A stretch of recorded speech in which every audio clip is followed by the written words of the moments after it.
One Piece touted as best live-action anime adaptation of all time. Touted by who, you ask? Well, people. People who have seen it. Because early screenings have been provided to certain media outlets, and right now this show is receiving some pretty universal praise, and we'll get to those reviews in a bit. But first, we have things. We have some new and exciting screenshots focusing on the Marines, two of which feature my favorite weird objects in the series, Dendenmushis, and I am so happy with how these look. Because yes, they're weird and slightly grotesque with them thick human lips, but that's pretty much exactly what they are in the manga as well. Even in One Piece, these things are a whole different level of weird, and they're the sort of thing that in a less faithful adaptation you would just cut entirely. You don't want to deal with it. Telepathic snail phones that mimic the appearance of people using them. No, that's never gonna work. But for me, these are working really well, and I think they add an important layer of surrealism that this series desperately needs to nail to succeed. Because after seeing the telepathic snail phones, I think all expectations of realism and some sort of gritty pirate world will evaporate like that. We also have not one, but two pictures of Bogard, which I both love and hate. Love because Bogard is a huge fan favorite character of weirdos like me who hyperfixate on all of these small tertiary elements. But I also hate it because I just made a whole video dedicated to Bogard. And literally a couple of hours after that video released, these photos came out. The worst possible timing. I would have loved to have included that in the actual video, but I'm really glad to see him and he's looking pretty good. We have a new photo of Helmeppo, who appears to start the series with long hair, but we do know from other photos that he does transition into his more iconic bell end hairstyle later on once he joins the Marines. So the current theory is that his hair will be cut by Zoro during their conflict at Charlestown, or maybe even by Bogard or someone else after Helmeppo joins the Marines, sort of like their equivalent of a classic military crew cut. We also finally have a clean image of Captain Morgan himself, who I have to say is looking very Putin-esque here, which is not at all inappropriate for the character, I suppose, and I think that he's looking pretty damn good overall. I love his unique take on the Marine uniform, and in general, I think the costume designers have done a great job bringing the Marine outfits to life. We also have some new bounty images, and before I show them, the thing that I need to make clear, I believe that these are prints that are being released on merchandise like shirts and stuff, which I also have at storeglr.com. Not this shirt will be released soon, but other really good ones. But basically, these might not be the final images and the textures and colors might look a bit weird, but regardless, here is Buggy, which I think is flawless. From everything we've seen so far, Buggy's actor may be the greatest casting decision in the entire show. We also have Mihawk, a man whose actual bounty poster was only revealed very recently in the series. And here we have the frozen bounty text because he is of course still a warlord of the sea. Probably the most curious poster of all though is Roger. And I have mixed feelings on this one. I think it looks okay, and to be fair, it is extremely close to his manga bounty image. Something about it just feels a bit off to me though, and I think it has to do with the mouth. But much more interestingly, we actually see his full bounty number of 5 billion and then all of the other numbers, which I hope is just for merchandise and not actually in the show. I'm not sure how I feel about having a bounty that high being revealed right off the bat, because what it would do is devalue almost every other pirate in the series. Because part of what I love about One Piece is the journey into the unknown. And bounties are a great part of that because for most of the series, we had no idea how high the bounty ceiling was, which made the incremental revelations much more exciting. So I hope that Roger's number isn't in the actual show. Very big stuff now though, because we have our first sighting of Captain Kuro, whose bounty poster was put up at a live event, and he's been kept secret so far in the wide release promotional material because knowing he's a bad guy is a pretty blatant spoiler for Syrup Village. But I really like the look of him. I think that he looks both refined and deadly, and there's something in the eyes that makes me feel very uncomfortable. I don't want him looking at me like that. Another bounty poster we have is Arlong's, and in all honesty, I really don't like it. What's happened here is we've taken one of the fiercest, most terrifying and just raw bounties in the series, and instead it now looks like Arlong's having a lovely day out. Perhaps he's on a nice picnic in a tangerine grove after murdering a struggling mother and reorphaning her 2 children. I don't know, it doesn't.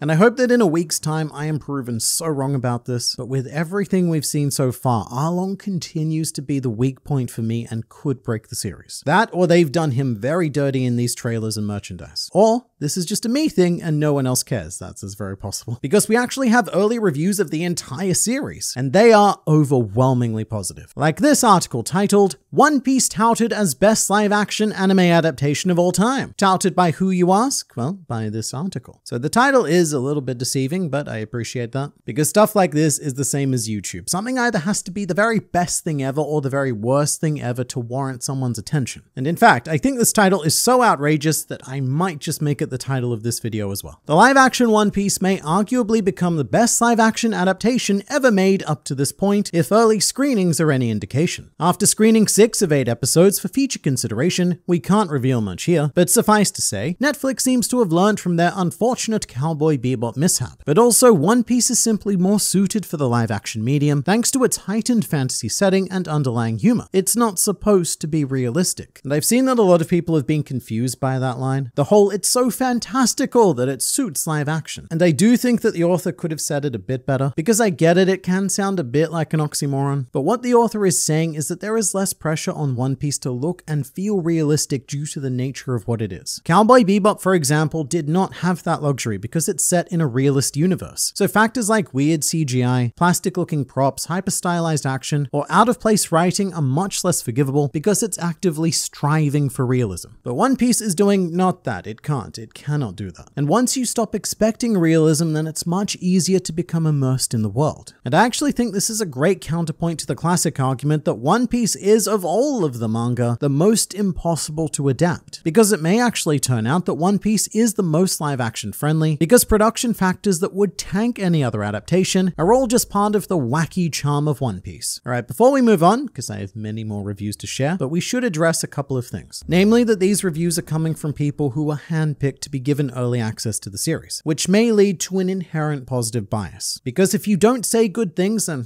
maybe next time you don't get the exclusive access and etc. However, a counterpoint to that, Cowboy Bebop, which was made by the same studio as One Piece, did the exact same thing, and those early reviews were damning and almost universally negative. So I do have a lot more faith that these are genuine, uninfluenced reactions, unless the thing I said happened, and all of the people who negatively reviewed Cowboy Bebop weren't given early access to One Piece. I guess that could have happened. But we have more reviews such as the following. Having seen all 8 episodes of Netflix's upcoming One Piece, and having minimal exposure to the source materials, I can say that this is the show fans of live-action manga and/or anime adaptations have wanted. This is the real deal. The dynamic camera work with slick VFX, a killer cast, and an understanding of story, and specifically how to write, direct, and produce big-budget episodic media, this will hopefully stand tall to be remembered as the king of Netflix shows. I do think it's a bit weird to say that this is the show that fans have been waiting for when you admit that you don't really have any exposure to that world at all, but that's fine. That aside, this review I like because of exactly that. It comes from someone who isn't particularly a One Piece fan, which are probably the most important opinions to take note of. Because whether the show is a success or not depends on how much it can reach and appeal to people who are not us. Because it's all very well and good for me, someone who has been reading the manga for 17 years to go, yeah, that was a good adaptation, but it's completely irrelevant if it doesn't connect with someone who goes into it blind. I've seen Netflix's One Piece and can confirm it does the source material justice and then some. I think anime fans and newcomers to the Grand Line will be surprised at what the show has to offer. This is not Cowboy Bebop. Cannot stress that enough. That's good. And I like that he mentioned surprises, because even the brief footage from the trailers we've seen have thrown a lot of surprises at existing fans, which means that going into this, we're not just going to be rewatching One Piece. Pretty significant changes have been made. So hopefully, looking at this from an optimistic perspective, that can give people like me, and probably you, a chance at having that blind first watch experience again. As someone who has become much more familiar with anime in the past year, I have to say I was pleasantly surprised to see the series brought to life with so much love. The scale of this show is vast, and so much dedication was put into just about every aspect of it. One Piece is surprisingly amazing and well-crafted experience, unlike this sentence, that manages to hook you up. Live-action One Piece acting like an unexpected wingman here. The news is out. I've seen Netflix's One Piece, and while I cannot say much, I can say this before all of my coverage goes live. I've watched season 1 several times now. It is good.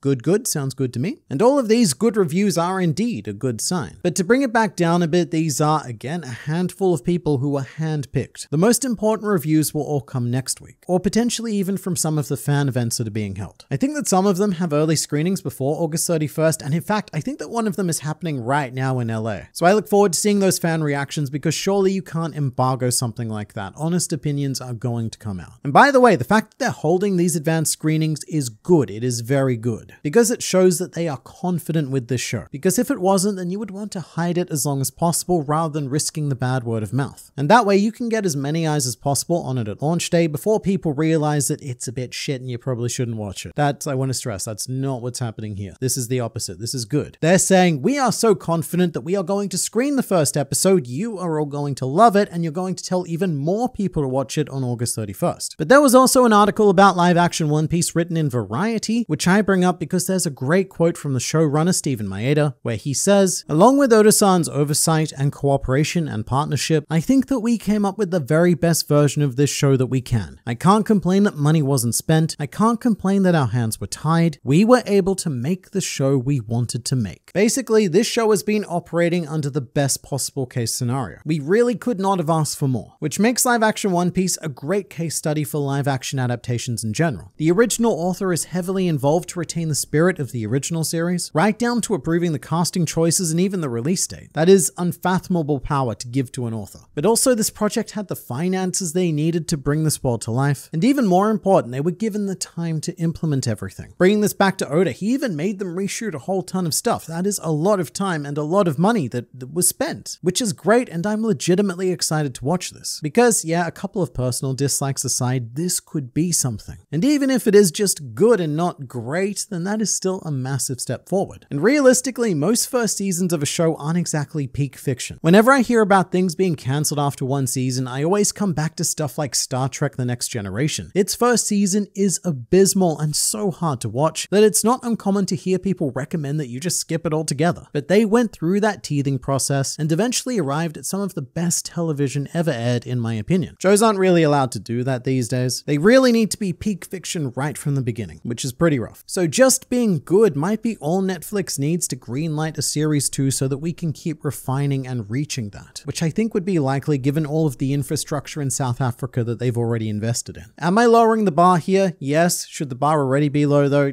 Yes, it's a live action anime. I'm really trying not to hype my expectations up too much because from what we're seeing here, the most likely result is that this is going to be a great live action anime adaptation, but it may not necessarily be a great show in general. But look, I'm getting ahead of myself here. So let me know your current thoughts on live action One Piece in the comments below. Do it.